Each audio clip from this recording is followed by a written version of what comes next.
Hello मेरे प्यारे बच्चों, क्या हाल चाल। बढ़िया साहब, उम्मीद है आप सभी अच्छे होंगे और आपकी तैयारी भी बेहतर चल रही होगी। प्यारे बच्चों, गर्मी बहुत ज्यादा है और ऐसे समय में छोटे मोटे जीवों के लिए सरवाइव करना बेहद मुश्किल हो जाता है। भाई हम तो कूलर हो गया, पंखा हो गया, एसी के मजे ले रहे हैं, है ना। हमारे घर पर एसी नहीं है, लेकिन फिर भी क्या, हर घर में भाई पंखा या कूलर तो रहता ही है। फ्रिज का पानी पी रहे हैं, तो हमारे लिए जब इतना ज्यादा मुश्किल है गर्मी झेलना, तो छोटे मोटे जीवों का क्या होता होगा। इसलिए बच्चों, आपके लिए एक छोटा सा संदेश है, और ये आप सबको भी भली भांति पता है कि छोटे मोटे जीव बहुत ही तेजी से विलुप्त हो रहे हैं, क्योंकि उनको जो चाहिए वो मिल नहीं रहा है। तो आपको करना है ये बच्चों, अगर आपके घर पे छोटा सा पौधा है तो उस पौधे में आप 1 2 3 डिब्बे जितना हो सकते काट करके, धागा बांध कर, लटका कर उसमें पानी डाल दीजिए। और जो भी कुछ दाने होते हैं उनके लिए चारे के हिसाब से, तो आप उसको रख सकते हैं, छत पे पानी रख सकते हैं, या फिर घर में भाई बालकनी है या कुछ भी है तो वहां पर लटका सकते हैं। इससे जो नन्हे मुन्ने जो ये छोटे जीव हैं, चिड़िया हैं, वो पानी पी लेंगे। क्योंकि भाई आज के समय में होता क्या है कि तालाब तो सभी सूख रहे हैं और इतनी ज्यादा गर्मी है कि भाई जो घर में अगर आसपास नल भी है तो दिन में, सारा दिन दोपहर में यूं समझिए वो भी क्या है, एकदम से ऐसे ही बेजान पड़े हुए हैं।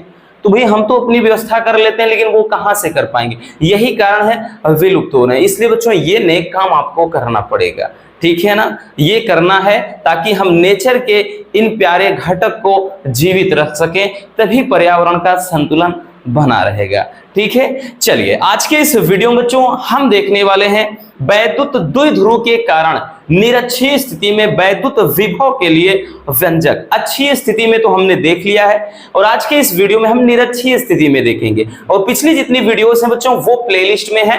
फिजिक्स की प्लेलिस्ट अलग से बनी है, केमिस्ट्री की अलग से बनी है, और दोनों में न्यूमेरिकल की भी अलग से बनी है, देख लेना, ठीक है। चलिए शुरू करते हैं। देखिए, अब की बार क्या करना है कि निरक्ष में वैद्युत द्विध्रुव के कारण निरक्ष में हमें किसी बिंदु पर वैद्युत विभव का व्यंजक प्राप्त करना है। तो सबसे पहले हम देखेंगे बच्चों, हम लिखेंगे कि माना एक वैद्युत द्विध्रुव AB निर्वात अथवा वायु में रखा है, यानी जिसका परावर्तनांक k का मान 1 होता है। तो मान लेते हैं कि यहां पर कोई एक वैद्युत द्विध्रुव AB है, ठीक है। वैद्युत द्विध्रुव क्या है बच्चों, हम मान लेते हैं कि कोई वैद्युत द्विध्रुव क्या है, AB है, ठीक है। यहां पर वैद्युत द्विध्रुव A और B है। तो ये निर्वात अथवा वायु में क्या है, रखा है। फिर हम ले लेते हैं कि भाई इसकी जो लंबाई है, हमको पता है बच्चों कि जो लंबाई है 2L होती है, और वैद्युत द्विध्रुव -q और +q आवेश से मिलकर बना होता है। ये तो चीजें बार बार हम बता रहे हैं, ठीक है ना। तो जो AB है और ये क्रमशः -q आवेश और +q आवेश से मिलकर के बना है। और माना इसकी जो लंबाई है, माना क्या भाई, इसकी लंबाई होती ही है 2L। इसकी जो लंबाई है बच्चों वो कितनी है, 2L है। क्लियर, इसकी जो लंबाई है वो 2L है।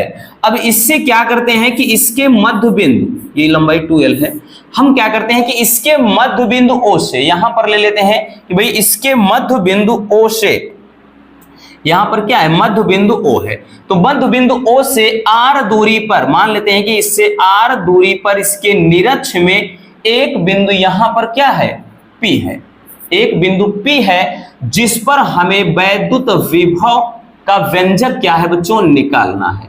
क्लियर, इतना समझ में आ गया कि भाई हमने क्या बताया कि माना एक वैद्युत द्विध्रुव AB निर्वात अथवा वायु में रखा है, जो क्रमशः -q तथा +q आवेश से मिलकर के बना है। इसकी लंबाई कितनी है रसगुल्लों, तो 2L है, ठीक है ना। लंबाई कितनी है, 2L है। फिर मान लेते हैं कि इसके माना इसके मध्य बिंदु O से, ठीक, इसका जो लंबार्धक है वो O है, तो O से R दूरी पर इसके निरक्ष में एक बिंदु P है। तो भाई ये दूरी जो डिस्टेंस है वो कितनी है, R है, ठीक है, R दूरी पर। अब उसके बाद अगर हम इसको भाई बांट दे रहे हैं 2 बराबर भागों में, तो अब इधर की जो दूरी हो जाएगी बच्चों, इतनी दूरी क्या हो जाएगी, तो ये इतनी L हो जाएगी। इसी तरह से इतनी इधर भी क्या हो जाएगी, L, क्योंकि टोटल 2L है। अब हम क्या करेंगे बच्चों, हम भाई इस वाले को, यानी हम P को मिला देंगे किससे, B से, और यहां पर इस P को मिला देंगे किससे, तो A से, ठीक, ये हो जाएगा। क्लियर, इसको थोड़ा ठीक, इतना अब समझ में आ गया। तो ये आप अगर देखेंगे, अगर आप गौर से देखेंगे बच्चों, तो ये एक ट्रायंगल बन रहा है, एक त्रिभुज इधर बन गया, एक त्रिभुज इधर बन रहा है, और इसी तरह से एक त्रिभुज इधर बन रहा है। ठीक है, तो दो समरूप त्रिभुज बन जा रहे हैं। तो यहां पर सबसे पहले भाई हमको एपी चाहिए या बीपी, एपी और बीपी दोनों की दूरी चाहिए, तभी तो भाई हम इस आवेश के कारण यहां पर विभव निकालेंगे और इस आवेश के कारण यहां पर विभव निकालेंगे।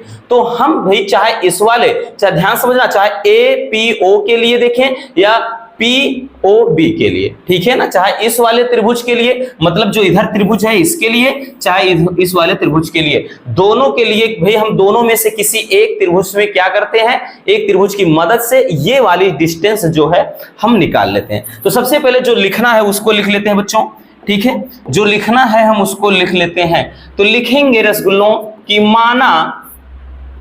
माना एक वैद्युत द्विध्रुव AB निर्वात अथवा वायु में रखा है, वायु में रखा है, ठीक, इतना हो गया, रखा है। उसके बाद लिखेंगे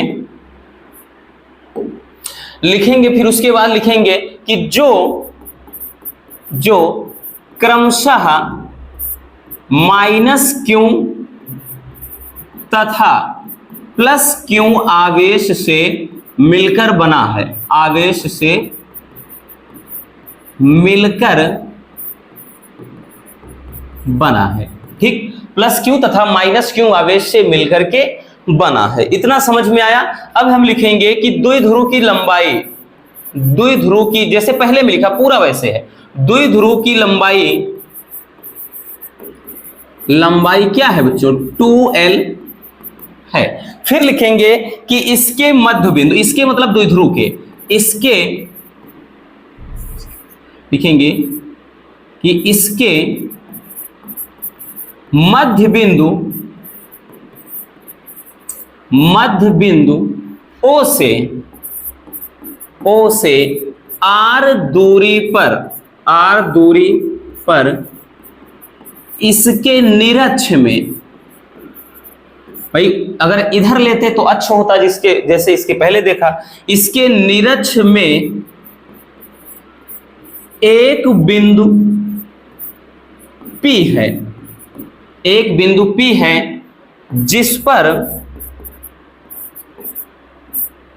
पर विभव ज्ञात करना है, ठीक है, जिस पर अपने को क्या करना है, वैद्युत विभव के लिए व्यंजक प्राप्त करना है। इतना तो आपको भाई ये करना होगा, इतना तो आपको लिखना होगा, ये लिखने वाली चीज है। अब देखिएगा, हमने बताया ना कि दोनों त्रिभुज में किसी एक त्रिभुज की मदद से हम इस वाली को दूरी, क्योंकि ये जो दूरी है इसके बराबर होगी, क्यों होगी, क्योंकि ये समरूप त्रिभुज है भाई, इसमें ये दूरी इसके बराबर, ये दूरी इसके बराबर, ये दूरी आपस में बराबर। तो यहां पर हम लिखेंगे किसी एपीओ, लिखेंगे यहां पर त्रिभुज एपीओ, त्रिभुज एपीओ में, त्रिभुज, इसमें ध्यान से समझना क्या लगाएंगे भाई, हमको पता है आधार, आधार के साथ लंब पता है, कर्ण चाहिए, तो फार्मूला क्या होता है, कर्ण पे बना वर्ग, कर्ण क्या है तो एपी है, ए और पी है, तो कर्ण पे बना वर्ग शेष दोनों भुजाओं के वर्ग के योग के बराबर होता है। तो कर्ण पे बना वर्ग, तो ये क्या होगा, आधार के स्क्वायर यानी एओ का स्क्वायर, ठीक, प्लस क्या हो जाएगा, लंब का स्क्वायर यानी पीओ का स्क्वायर। अगर इस वाले के लिए करते हैं तो यहाँ पे बीपी स्क्वायर करके तो ओबी या बीओ स्क्वायर प्लस एपी मतलब ओपी स्क्वायर करते हैं, है ना, दोनों त्रिभुज में किसी एक का भी निकाल सकते हैं, ठीक। अब यहां पर क्या हो जाएगा, ये हो जाएगा एपी स्क्वायर बराबर, ध्यान से समझिएगा बच्चों, ये एओ का मान कितना है, एओ का मान एल है, तो भाई ये हो जाएगा एल का स्क्वायर प्लस, और पीओ का स्क्वायर क्या है, ये आर है, तो आर का स्क्वायर। तो यहां से जो एपी का मान आ जाएगा, एपी बराबर हम इसको कर्णी में लिख सकते हैं L square plus R square, ठीक है। अब एक चीज ध्यान से समझना बच्चों, अगर ये दोनों त्रिभुज समरूप हैं, समरूप की कंडीशन में जो एपी होगा वो बीपी के बराबर होगा, AP बराबर BP, इतना याद रखना। दोनों समरूप त्रिभुज हैं रसगुल्लों, इसलिए ठीक है ना। अब जब समरूप त्रिभुज है तो भाई इसका मान क्या हो गया, L square plus R square, ये करड़ी में, तो इस वाले का मान भी हो जाएगा L square plus R square करड़ी में, ठीक, यानी दोनों का ये सेम हो जाएगा। समझ में आ गया, ये इतना आपको करना है। अब इसके बाद हम क्या करेंगे, इस आवेश के कारण यहां पर विभव निकालेंगे और इस वाले आवेश के कारण यहां पर विभव निकालेंगे। चलिए देखते हैं, ठीक है। तो हम लिखेंगे सबसे पहले कि प्लस क्यू आवेश के कारण P पर विभव, तो प्लस क्यू आवेश के कारण P पर विभव निकालेंगे। भाई विभव फार्मूला क्या होता है बच्चों, तो ये होता है V1 बराबर लिखेंगे 1/4 पाई एप्सिलॉन नॉट, उसके बाद Q अपान R होता है। तो R का मान क्या है, तो R का मान है क्या बच्चों, भाई क्या है यहाँ पर देख लेते हैं। R का मान तो यही तो है ना, R square plus L square root में, या L square plus R square root में कर दें, तो ये क्या है L square plus R square, ये करड़ी में है, इक्वेशन नंबर 1। इसी तरह से हम क्या लिखेंगे बच्चों कि माइनस क्यू आवेश के कारण, माइनस क्यू आवेश के कारण P पर विभव, बिंदु P पर कितना विभव होगा, तो ये हम लिखेंगे बच्चों कि V2 बराबर, भाई अब की बार आवेश क्या है, ऋण, मतलब ऋण आवेश है, इसके लिए विभवांतर भी ऋणात्मक होगा 1/4 पाई एप्सिलॉन नॉट, उसके बाद Q अपान R, R का मान कितना है L square plus R square, ये करड़ी में, ये R का मान है। तो इक्वेशन नंबर 2। अब हम निकालेंगे कि बिंदु P पर परिणामी विभव, बिंदु P पर परिणामी विभव, P पर परिणामी विभव, तो बिंदु P पर परिणामी विभव कितना हो जाएगा बच्चों, तो ये हो जाता है V बराबर, भाई ये क्या हो जाएगा V बराबर V1 प्लस V2, क्लियर, ये हो जाएगा। तो यहां से ध्यान से समझिएगा, हम लिखेंगे V बराबर, V1 का मान कितना है बच्चों, तो V1 का मान देख सकते हैं कि 1/4 पाई एप्सिलॉन नॉट, ये Q अपान रूट में क्या है भाई, तो ये है L square plus R square, minus कितना हो जाएगा V2, क्योंकि यहां पर भाई इसमें तो फार्मूले में प्लस है, बट यहां पर ध्यान देना ये विभवांतर जो है V2 वो ऋणात्मक है, तो भाई इसकी वजह से ये ऋणात्मक हो जाएगा, तो ये हो जाएगा 1/4 पाई एप्सिलॉन नॉट, यहाँ पे Q अपान, इसमें भी वही क्या हो जाएगा कि रूट में L square plus R square.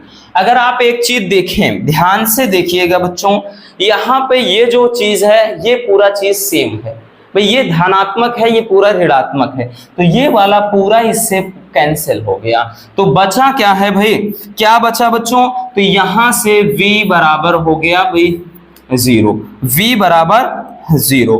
कहने का मतलब यह है कि वैद्युत द्विध्रुव के कारण निरक्षीय स्थिति पे जो वैद्युत विभव का मान होता है वो कितना होता है, 0 होता है। तो यही इसका डेरिवेशन हो जाएगा। ये तो बहुत ही ज्यादा सिंपल है, बहुत ज्यादा डिफिकल्ट है नहीं भाई, इसको तो आप एकदम इजीली समझ सकते हो। समझ में आ गया रसगुल्लों। और हाँ, जो बोलते हैं कि सर ये रसगुल्लों क्या है, अरे आपको भाई हम प्यार से रसगुल्ले बोलते हैं, है ना, सबको बोलते हैं, हमेशा से बोलते हैं कि आप हमारे लिए रसगुल्लों से कम नहीं हो ना, उतने ही मीठे हो। तो इसको पहले स्क्रीनशॉट कर लीजिए। हो गया, बहुत ज्यादा दिक्कत नहीं होनी चाहिए बच्चों। अब उसके बाद इसको भी कर लीजिए, ठीक है। तो बस आज के इस वीडियो में इतना ही। उम्मीद है ये टॉपिक आपको अच्छे से समझ में आ गया होगा। अगर वीडियो पसंद आई हो तो प्यार से एक लाइक जरूर कर देना, और नए हैं तो चैनल को सब्सक्राइब जरूर कर लीजिए, ताकि ऐसे मजेदार टॉपिक आप तक रेगुलर पहुंचते रहें। तो मिलते हैं किसी और शानदार टॉपिक के साथ। Love you, bye bye, take care.